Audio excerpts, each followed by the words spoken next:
Maka sebenarnya keempat tahap ini memiliki tujuan untuk yang pertama. Halo teman-teman semua, terima kasih buat teman-teman yang mampir di channel saya. Untuk teman-teman yang baru bergabung, nama saya Dion. Terima kasih atas waktunya. Pada kesempatan ini sebenarnya merujuk pada video sebelumnya, bahwa pada sesi berikutnya kita akan membicarakan semua hal yang berhubungan tentang jembatan.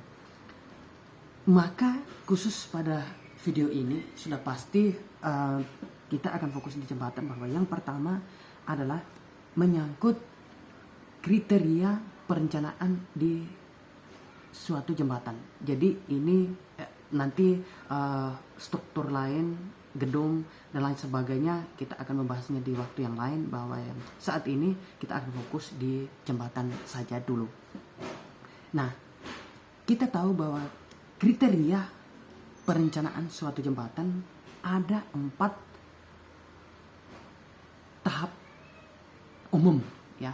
Ada 4 kategori besar, yaitu yang pertama ada namanya survei investigasi. Nah, di dalam survei dan investigasi ini terdapat 6 survei yang tergolong di dalam survei investigasi. Jadi tahap yang pertama untuk yang dilakukan yaitu survei investigasi. Yang kedua ada analisis data. Yang ketiga lokasi penempatan jembatan, dan yang keempat adalah material untuk pembangunan konstruksi daripada jembatan itu sendiri. Nah, saya akan membahas terlebih dahulu menyangkut survei investigasinya. Apa saja yang harus dilakukan di dalam survei investigasi itu. Nah, sebelum saya masuk di bagian ini, menjelaskannya secara keseluruhan, maka sebenarnya keempat tahap ini memiliki tujuan untuk yang pertama, supaya dengan keempat tahap ini, yaitu survei investigasi, analisis data, penempatan lokasi penempatan jembatan, dan material, maka yang pertama agar memastikan bahwa lokasi di mana jembatan akan dibangun itu tidak bermasalah. Yang kedua, artinya pembebasan lahan. Yang kedua, bahwa areal jembatan, lahan yang tersedia cukup untuk pembangunan areal jembatan. Dan yang ketiga, memastikan material, memastikan sumber daya manusia, memastikan anggaran cukup atau tidak. Nah, yang berikut, dengan survei investigasi ini dan keempat tahap lainnya, itu sebenarnya membantu untuk memastikan menentukan kelas daripada jembatan itu sendiri. Nah, nanti detailnya kita akan membahas lebih jauh. Yang berikut, konstruksi yang dibangun itu sesuai dengan kondisi sungai dan karakteristiknya, yaitu termasuk karakteristik tanah, sifat tanahnya, topografinya, lingkungannya bagaimana. Nah, ini harus dipastikan semua, sehingga butuh 4 tahap kategori umum atau kategori utama dalam perencanaan jembatan.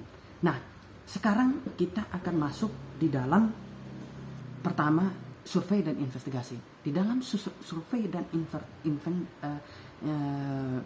investigasi ini, jadi dalam survei investigasi ada kurang lebih 6 hal yang akan dilakukan di sana. Yaitu yang pertama adalah survei tata guna lahan. Di dalam survei tata guna lahan ini sebenarnya seperti yang sudah dijelaskan dalam tujuannya tadi, yang tujuan keempat kategori tadi, kategori utama tadi, bahwa kita memastikan bahwa lahannya cukup, kemudian tidak mengganggu perumahan warga di sekitar lokasi pembangunan jembatan. Nah, ini adalah maksud dari tata guna lahan dan bagaimana ketersediaan materialnya, jaraknya bagaimana dan kualitas materialnya itu. Yang ya artinya pengambilan sampel-sampelnya tadi, sedangkan kualitas materialnya bisa dilakukan melalui pengujian dan pengamatan langsung yang bisa melalui pengujian lab. Dan yang berikut ada yang namanya survei lalu lintas. Jadi yang pertama tata guna lahan, yang kedua survei lalu lintas. Survei lalu lintas ini sangatlah penting karena ini akan menentukan seberapa besar kelas jembatan, yang merujuk nantinya adalah ukuran lebar daripada jembatannya. Detailnya nanti kita akan membahasnya pada saat pengolahan datanya. Yang berikut, maaf, ada hujan. Yang berikut ada survei topografi.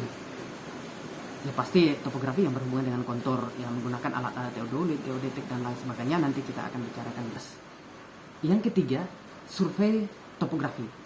Jadi survei topografi ini sudah pastinya menggunakan alat, ya tujuannya untuk mendapatkan kontur dan kondisi existing dari para penampang kali dan bagaimana kemiringan dasar sungai dan lain sebagainya. Kemudian kita akan survei hidrologi. Survei hidrologi ini nanti akan mengacu seberapa ukuran tinggi daripada jembatannya, tinggi daripada abutmennya. Nah itu yang nanti saya akan tunjukkan bagaimana menghitung secara hidrologinya. Itu untuk mengetahui seberapa kecepatan aliran yang mempengaruhi adanya gerusan nantinya. Nah ini perlu ini. Yang kelima adalah penyelidikan tanah, yang pastinya penyelidikan tanah itu bisa menggunakan sondir, menggunakan handbore, kemudian SPT. Jadi ini nanti pada saat di tahap analisis data hidrologi kita akan membicarakannya lebih jelas, lebih detail lagi. Ya. Selanjutnya adalah penyelidikan geologinya. Jadi sebenarnya kita bisa ketahui secara morfologi seperti apa tanahnya di situ, di sekitar jembatan yang kita bangun, dan data yang bisa merepresentasikan karakteristik geologi di kedalaman sekian biasanya menggunakan data dari SPT. Jadi SPT ini bisa digunakan untuk melihat, mengetahui, memprediksi karakteristik geologi di lokasi di mana jembatan akan dibangun. Jadi kita tahu bahwa di dalam survei investigasi itu terdapat 6, yaitu yang pertama ada survei tata guna lahan, yang kedua survei lalu lintas, yang ketiga survei topografi, yang keempat survei hidrologi, yang kelima penyelidikan tanah, dan yang keenam penyelidikan geologi. Nah, ini nanti saya akan satu persatu dari keempat ini, mulai dari surveinya, mulai dari pengolahan datanya, penggunaan datanya bagaimana, saya akan menjelaskan di video-video berikutnya. Jadi pastikan teman-teman semua subscribe channel ini supaya teman-teman mendapatkan update video lanjutan daripada perencanaan jembatan yang lengkap dan bisa teman-teman dengan mudah mengaplikasikannya di dunia nyata ketika teman-teman yang pastinya mendapatkan suatu proyek perencanaan jembatan. Dan yang berikut, kita akan membicarakan metode apa yang harus digunakan untuk perencanaan suatu jembatan. Yang pastinya yang pertama, metode LRFD atau metode ultimate. Metode ultimate ini biasanya digunakan untuk struktur atas jembatannya. Jadi metode ini biasanya digunakan untuk analisis atau perhitungan struktur atas daripada jembatan, sedangkan struktur bawah jembatannya itu biasa digunakan metode tegangan izin. Jadi pertama ada metode ultimate digunakan untuk struktur atas jembatan, dan yang kedua metode tegangan izin digunakan untuk struktur bawah jembatan. Struktur atas jembatan, struktur bawah, struktur atas dan struktur bawah jembatan, teman-teman bisa melihatnya di next video nanti. Nanti saya akan jelaskan ketika kita mendesain bagian struktur bawah daripada jembatan itu sendiri. Nah,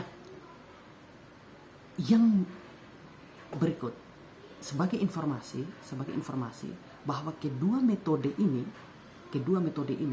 yaitu metode ultimate dan metode tegangan izin ini bisa digunakan untuk jembatan yang simple girder atau jembatan sederhana yang bentangannya kecil, bisa dihitung secara manual menggunakan Excel kedua metode ini. Tetapi untuk jembatan yang berbentuk rangka akan menggunakan metode matriks kekuatan langsung.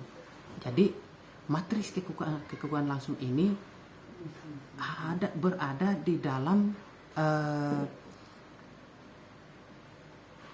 kita dibantu untuk matriks kekuatan langsung ini dihitung menggunakan komputer yang berbasis